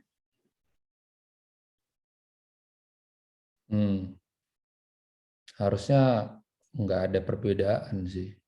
Maksudnya gini, karena untuk aplikasi doktoral program itu dia tidak menanyakan fundingnya sekarang Dapat dari mana? ada juga sih yang nanyakan kalau untuk apply funding sih ya. Tapi itu cuman perbedaannya kalau misalnya kita apply funding, ada kayak disertakan sih ini fundingnya dari mana gitu. Gimana kalau Mas Dav, kalau yang dari saya kemarin karena saya dapat fundingnya kan dari sama-sama di Finland ya. Jadi pas untuk apply di University of Helsinki untuk salary position itu ada pilihannya, kita mau apply untuk university funding atau enggak. Kalau misalnya iya, sebelumnya fundingnya dari mana? Nah itu fundingnya dari supervisor saya sebutkan. Oh, saya sekarang dapat fundingnya dari supervisor, nama fundingnya ini. Terus tapi sekarang saya mau apply funding untuk University of Helsinki gitu. Nah itu. Kalau yang beda gimana ya? Dari Kalau Mas David kira-kira, tadi kalau Mas David kan dari LPDP-nya yang nggak bisa dapat double funding-nya, ya enggak sih? Iya betul. Jadi LPDP itu aturan umumnya tidak boleh double funding, ya itu aturan umumnya. Nggak tahu aturan yang lain ya. Nah, saya waktu itu juga apply salaried position dan gagal. Oke. Cuma saya pesan buat kita semua ya. Kalau apply salaried position, bilang dulu kulo nundu sama supervisornya. Gitu. Karena supervisor dikontak dan mereka tahu gitu. Jangan sampai kita apply salaried position, potensial supervisornya belum kita kontak. Wah, itu bisa disaster itu nanti. Hubungan kalian bisa rusak. Ya, jadi izin dulu. Ya, itu sih pesannya. Kalau Tito gimana tuh? Ini saya agak nebak ya, karena saya belum pernah ya apply pakai posisi external funding. Cuman kalau dapat external funding, berarti step di mana kita apply sebagai research worker-nya itu ya praktis delete aja. Jadi untuk aplikasinya ya aplikasi sebagai student-nya aja. Kalau untuk funding-nya ya kita aplikasi ke funding body itu. Nah, habis itu baru nanti kita di-hookup sama, kalau misalnya di Alto ya di-hookup sama Alto, habis itu kita posisinya sebagai visiting researcher. Gitu. Jadi ya cuman beda aja ini aja sih. Jadi kita nggak dapat pakai private healthcare sama nggak diurusin pajak ya, karena emang nggak bayar pajak anyway. Gitu sih. Oke. Kalau untuk Kak David, berarti kalau misalkan LPDP untuk apply ke doctoral programnya, admission-nya gimana itu ceritanya? Tadi kan kalau Kak Prima sama Kak Tito udah cerita ya, kalau misalkan mereka itu dapat funding dari project research group mereka join, baru daftar uplista dan student rights-nya gitu ke university. Kalau misalkan LPDP itu gimana untuk program doktoralnya? Maksudnya apa nih? Maksudnya daftar beasiswa LPDP-nya gitu? Bukan. Jadi kan kita udah dapat beasiswa LPDP, terus mau apply ke doctoral programnya. Oh, ya apply aja. Tinggal buka web, isi formulir semua. Jadi nggak ada yang aneh sih. Oke, berarti cuma ini yang sedikit aneh ini. Waktu saya apply ke Finland, letter of garantinya ya. Jadi LPDP itu ngeluarin kayak semacam surat yang bilang bahwa Helsinki ini si anak David, nanti kalau kuliah di Finland, biaya hidupnya gue yang nanggung, kata LPDP gitu ya. Nah, waktu itu letter of guarantee saya tuh tujuannya untuk Tokyo, University of Tokyo. Jadi saya kan alumni Tokyo ya, mau ke sana. Belum diganti. Gitu. Dan bisa, itu bisa dipakai. Bisa dipakai. Ya, kenapa? Karena ketika kita mau minta LOG dari LPDP, kita harus punya LOE unconditional. Kalau nggak salah ya. Jadi serba salah nih. Telur ayam duluan. Oke.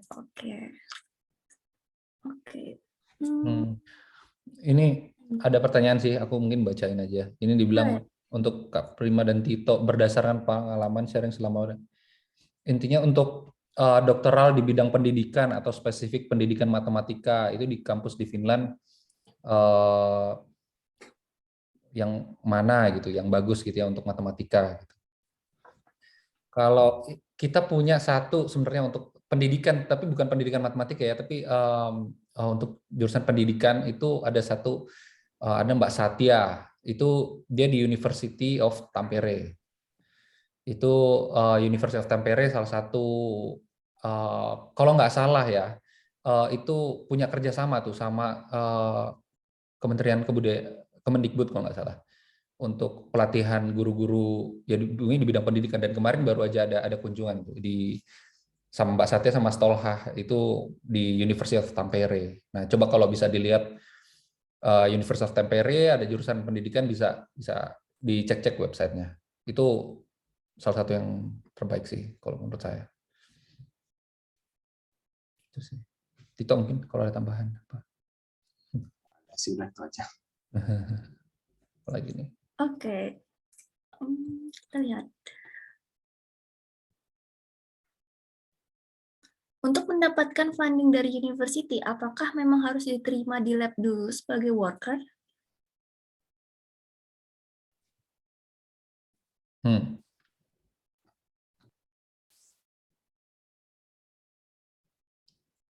Harus diterima dulu sebagai worker.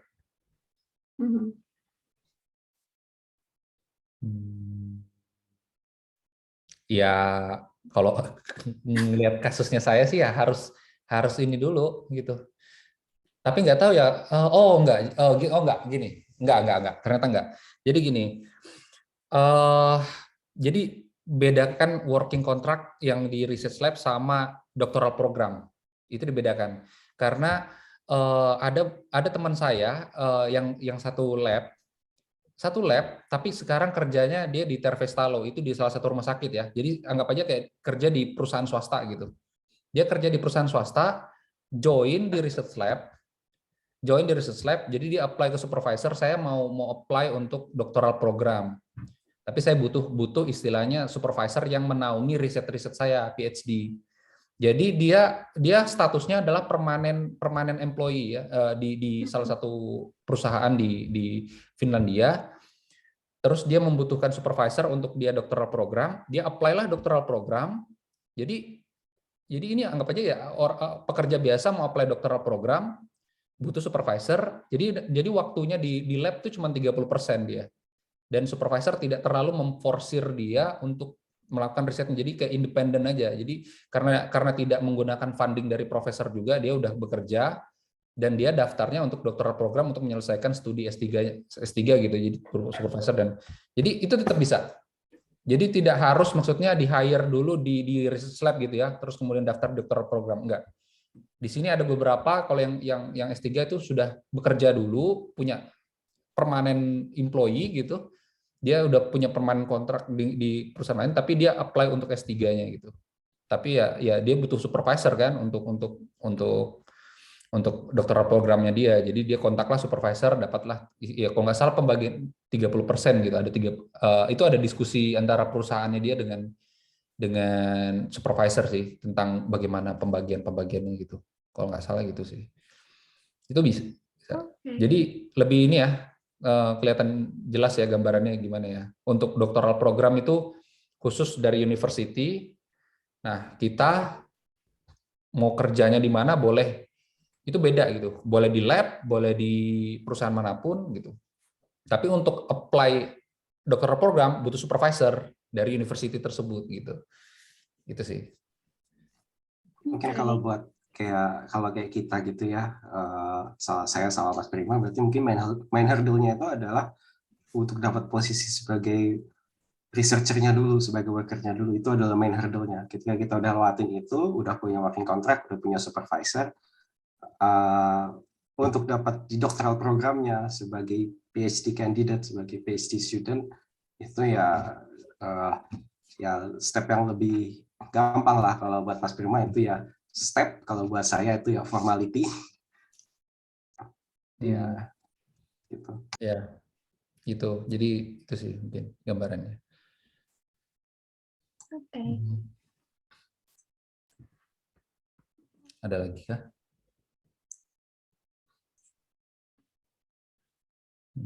Ini mungkin Apakah sama aktivitas dan requirement secara umum dari project atau industri dengan aktivitas di universitas untuk kelulusan PhD dan pekerjaan setiap hari? Jadi mungkin ini pasca kelulusan PhD sih, karirnya mungkin, kalau yang aku tangkap dari pertanyaannya. Maksudnya requirement skill setnya atau gimana ya? Maksudnya apa ya?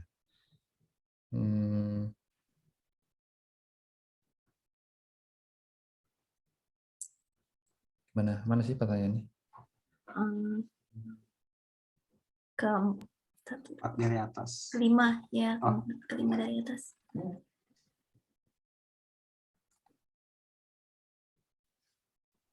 Ini apakah ini ya? Jadi apakah pekerjaan sebagai PhD itu requirement sama dengan misalkan pekerjaan di industri gitu bukan? Iya. Requirement-nya mungkin secara umum. Requirement secara umum apa ya? Skill set-nya gitu ya. Requirement secara umumnya untuk industri sama ini Paling ini sih kalau di industri work hour-nya strict ya. Maksimumnya misalkan berapa 8 jam gitu. Kalau misalnya lebih dari itu overtime itu ada strict ininya lah, limitation-nya. Unfortunately kalau untuk kita yang researcher itu nggak ada. Jadi ya kita PhD student ya profesor itu ya sering ini ya unfortunately ya gitu ya, ada pahit-pahitnya juga. Kita kerjanya kadang-kadang ya nggak kenal waktu juga karena ada deadline dan segala macam gitu. Dan ya itu nggak dikompensasi gitu. Kita wajib laporinnya, cuman kalau di Alto sekarang ya 7,3 jam gitu. Jadi mau di kantor 10-11 jam ya lapornya ya hari itu 7,3 jam. Jadi di situ mungkin nggak ada kontrolnya. Dan ya, unfortunately emang kenyataannya kebanyakan orang seperti itu. Karena kalau misalnya dihitung dari per tahun itu 1.600 jam kan biasanya kalau di kontrak ya. 164 seingat saya. Jadi kalau 4 tahun itu kan 6.400. Sementara biasanya itu kalau dulu ya pas cuman PhD itu masih 5 tahun, 6 tahun gitu. Itu biasanya kerjanya itu 10.000 jam. Kan rule of thumb-nya gitu ya. Kamu berlatih sesuatu 10.000 jam baru kamu bisa bilang expert. Nah, jadi unfortunately kita biasa sih misalkan kerja itu karena agak lewat waktu dan jangan harap dikompensasi overtime ya, apalagi ada mekanisme kontrol itu nggak ada. Jadi sebaiknya kalau misalnya itu mengganggu, bicarakan ke supervisor sehingga apalagi kalau yang udah punya keluarga ya mungkin supaya mereka juga tahu kondisinya gitu dan nggak hapus kita terlalu berlebihan gitu. Mungkin ya itu secara umumnya bedanya dari budaya kerjanya ya. Kalau di akademi itu seperti apa, akademinya seperti apa, industri seperti apa, mungkin itu aja bedanya sih. Itu nggak cuma kita sih, sebenarnya profesor juga sama kayak gitu. Kalau Iya. survei di Alto, profesor itu populasi yang paling unhappy kata work-hour-nya. Oke. Lanjut ya. Bagaimana dengan adaptasi di Finland terkait bahasa di luar studi? Apakah perlu membekali diri dengan bahasa Finnish? Mungkin kalau PhD? Nggak perlu. Nggak perlu. Di sini bahasa Inggris. Hampir semua bisa bahasa Inggris sih. Jadi kalau kita nggak bisa bahasa Finnish, kita pakai bahasa Inggris. Malah kalau kita belajar bahasa Finnish, terus kita terbata-bata gitu, dibilang just talk in English, kayak wasting time gitu. Kalau kita mencoba untuk menggunakan bahasa Finnish gitu ya, mereka sendiri juga oke, just talk in English gitu. Mereka nggak terlalu, maksudnya maksakan kita untuk pakai bahasa Finnish. Gitu. Beda mungkin di beberapa negara Eropa ya, yang lain mungkin. Anggap aja misalnya Jerman, ada beberapa negara yang strict tuh ya. Kalau misalnya ya ini di Jerman ya pakailah bahasa Jerman gitu kan, ada beberapa gitu ya. Atau misalnya beberapa negara juga ini di sini. Tapi kalau di Finland, apalagi di riset ya, kalau di riset kan kita pakai bahasa Inggris. Di luar dari riset, kehidupan sehari-hari kita pakai bahasa Inggris juga mereka nggak masalah sih. Oke. Nice.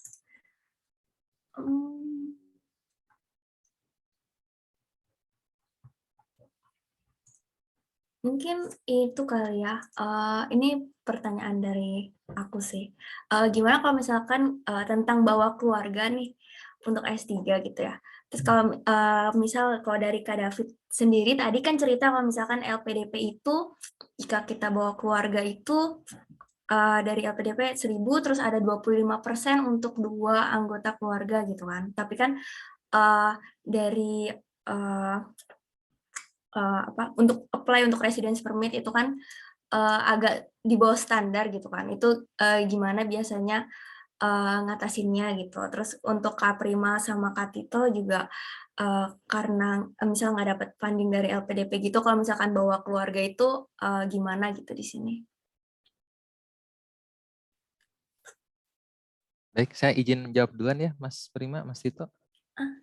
Baik, yang pertama saya belum bawa keluarga. Jadi keluarga saya masih di Indonesia karena istri saya masih belum boleh cuti dari kantor. Ya, tapi berkaca dari teman-teman yang lain ya. Opsi pertama, satu nih, ada teman saya yang dia bikin sertifikat deposito 100 juta. Gitu. Cuma buat ditunjukin ke imigrasi gitu. Kayak gitu, ya.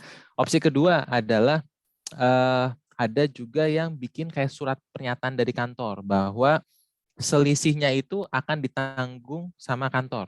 Ya misalnya LPDP 1.500, minimum income 2.600. Berarti kan selisihnya 1.100 itu akan ditanggung oleh kantor. Tapi itu surat abal-abal, jadi surat bohong-bohongan. Jadi ini manipulatif dan ini berbahaya. Kenapa? Dan ini tolong kalau bisa ini jadi contoh ya, ini juga pesan dari Pak Lurah LPDP, jangan dicontoh. Kenapa? Karena bisa saja dengan surat sakti itu resident permitnya keluar. Tapi setelah di sini kita nggak dapat fasilitas perpajakan, fasilitas sosial dan lain-lain seperti orang kebanyakan. Kita bayar pajaknya lebih tinggi karena kita dianggap orang kaya. Jadi terlalu miskin ya jangan, terlalu kelihatan kaya juga jangan. Nah, di tengah-tengahnya itu berapa? Nah, itu seninya di situ. Seperti itu. Ya, itu opsi kedua. Opsi ketiga adalah, nah ini karena saya masih terima gaji dari kantor. Jadi saya minta surat dari kantor bahwa walaupun itu basic salary ya, saya bilang tolong dong berikan surat keterangan bahwa selama 4 tahun saya masih terima gaji dari kantor. Nah, gaji itu kalau dikonversi ke euro, ada keterangannya di bawah, tambahin ke aplikasi imigrasi saya. Dan itu yang saya lakukan. Seperti itu. Oke. Lanjut mungkin. Kalau dari saya, ini kemarin kan saya juga udah bawa istri ya ke sini. Kalau dari standarnya imigrasi kan, kalau untuk satu orang 1.000, kalau nggak salah tadi 1.000 ya. Terus kalau tambah satu orang tambah 700, jadi 1.700. Kalau cuma bawa satu ya istri ya berarti 1.700 kan. Nah, itu kan masih dalam range income yang dikasih untuk PhD candidate gitu. Tapi nggak ada ditanggung-tanggung, maksudnya kalau misalnya bawa istri ada tambahan 25%, 50% dari gaji gitu nggak ada. Jadi kita pure dari gaji salary yang PhD itu, ya itulah dipakai untuk apply visa juga untuk istri gitu sih. Tapi kalau memang nanti misalnya ada anak di sini atau misalnya kebutuhan semakin banyak gitu ya, dari social benefitnya Finland itu bisa membantu sih. Kalau memang kurang gitu ya, anggap aja kurang gitu, bisa apply ada ada Kela itu kayak BPJS-nya gitu ya di Indonesia gitu. Itu bisa dapat untuk social benefit, ada unemployment benefit, ada training untuk istilahnya yang baru-baru pindah gitu ya. Itu nanti digajinya dari situ sih. Jadi ada support juga dari pemerintahnya untuk itu kalau misalnya kurang gitu ya dari income-nya. Cuman kita harus jujur mengatakan itu, kalau ya kita income-nya segini, ada istri segini, misalnya anak ada tambah lagi gitu, itu nanti mereka catat kok. Mereka dicatat, semua di sini dicatat sih untuk yang kayak gitu-gitunya. Apakah ini orang ini perlu, kayaknya butuh bantuan, butuh social benefit kayak gitu-gitu. Itu bisa dapat. Itu sih. Nice. Kalau saya sih, keluarga saya masih di masa depan ya, masih di awal-awal. Jadi saya nggak mikir ke sana waktu pindah ke Finland. Itu aja. Oke, oke. Apa ya? Ini terakhir kali ya, pertanyaan terakhir. Eh, ada nggak ya teman-teman PPI Finland yang bisa dikontak kalau mau nanya-nanya tentang PhD, baik di Helsinki atau Aalto? Mungkin bisa kontak di itu di Instagramnya PPI Finlandia. Oh. Itu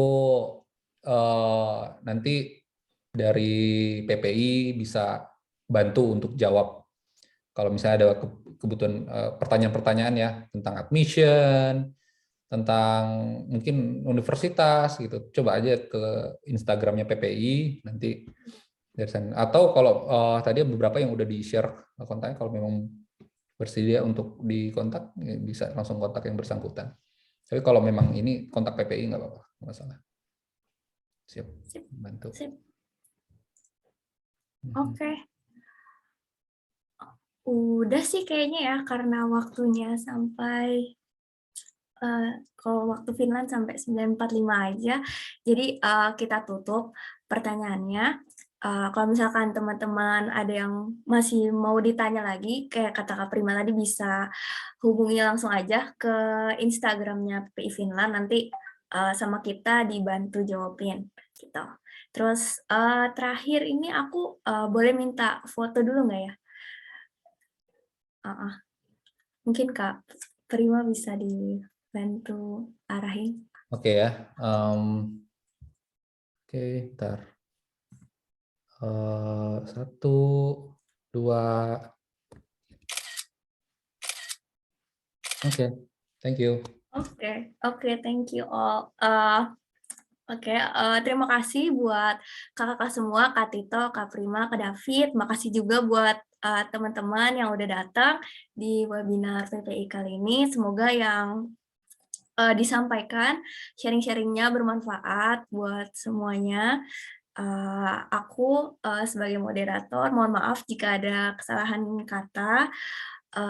Aku undur diri. Wassalamualaikum warahmatullahi wabarakatuh. Waalaikumsalam. Thank you ya. Thank you Thank you semuanya. semua. Terima kasih. Dah. Oke, makasih Faya. Oke, makasih juga. Udah Thank ya. you, Tok. Ya, thank you. Thank you, thank you. Thank Thank you. you. Udah, boleh ditutup. Yuk, bye-bye. Terima kasih Alright, semuanya. yes, Ya, thank you makasih Mas all. David.